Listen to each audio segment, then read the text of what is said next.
सुना प्रश्न ऋषियों का और बोले सूत जी ज्ञानी। 25वें अध्याय में सुनो श्री हरि की वाणी। मन लगाकर आज हम 25वें अध्याय का श्रवण करेंगे। 24वें अध्याय में हमने सुना था कि राक्षसी से धर्मदत्त का आमना सामना हुआ। अब राक्षसी ने अपनी मुक्ति का साधन धर्मदत्त से पूछा।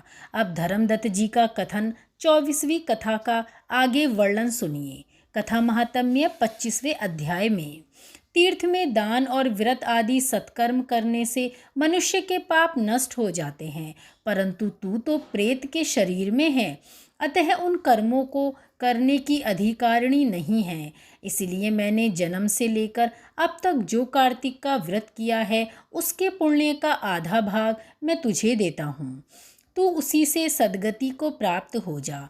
इस प्रकार कहकर धर्मदत्त ने द्वादशाक्षर मंत्र का श्रवण कराते हुए तुलसी मिश्रित जल से ज्यों ही उसका अभिषेक किया, त्यों ही वह प्रेत योनि से मुक्त हो प्रज्वलित अग्निशिखा के समान तेजस्विनी एवं दिव्य रूप धारिणी देवी हो गई और सौंदर्य में लक्ष्मी जी की समानता करने लगी।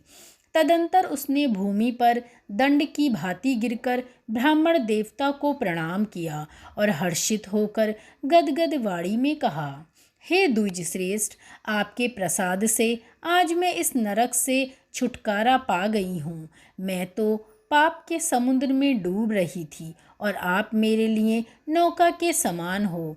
इस प्रकार ब्राह्मण से कह रही थी कि आकाश से एक दिव्य विमान उतरता हुआ दिखाई दिया। वह अत्यंत प्रकाशमान एवं विष्णु रूपधारी पार्षदों से युक्त था। विमान के द्वार पर खड़े हुए पुण्यशील और सुशील ने उस देवी को उठाकर श्रेष्ठ विमान पर चढ़ा लिया। तब धर्मदत्त ने बड़े आश्चर्य के साथ उस विमान को देखा और विष्णु रूपधारी पार्षदों को देखकर साष्टांग प्रणाम किया। पुण्यशील और सुशील ने प्रणाम करने वाले ब्राह्मण को उठाया और उसकी सराहना करते हुए कहा, हे द्विज श्रेष्ठ, तुम्हें साधुवाद है, क्योंकि तुम सदैव भगवान विष्णु के भजन में तत्पर रहते हो, दीनों पर दया करते हो, सर्वज्ञ हो तथा भगवान विष्णु के व्रत का पालन करते हो।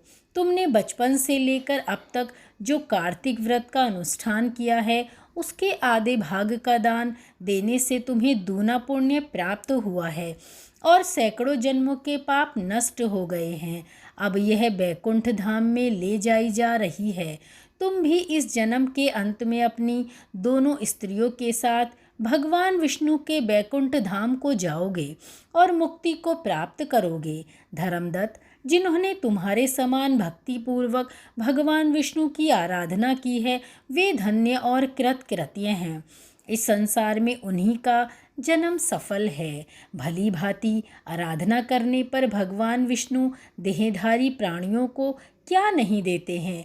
उन्होंने ही उत्तानपाद के पुत्र को पूर्वकाल में ध्रुव पद पर स्थापित किया था। उनके नामों का स्मरण करने मात्र से समस्त जीव सद्गति को प्राप्त होते हैं। पूर्व काल में ग्रहागस्त गजराज उन्हीं के नामों का स्मरण करने से मुक्त हुआ था।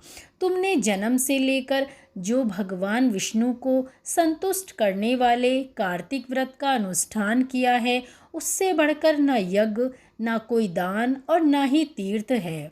विप्रवर, तुम धन्य हो, क्योंकि तुमने जगतगुरु भगवान विष्णु को प्रसन्न करने वाला कार्तिक व्रत किया है, जिसके आधे भाग के फल को पाकर यह स्त्री हमारे साथ भगवान के लोक में जा रही है।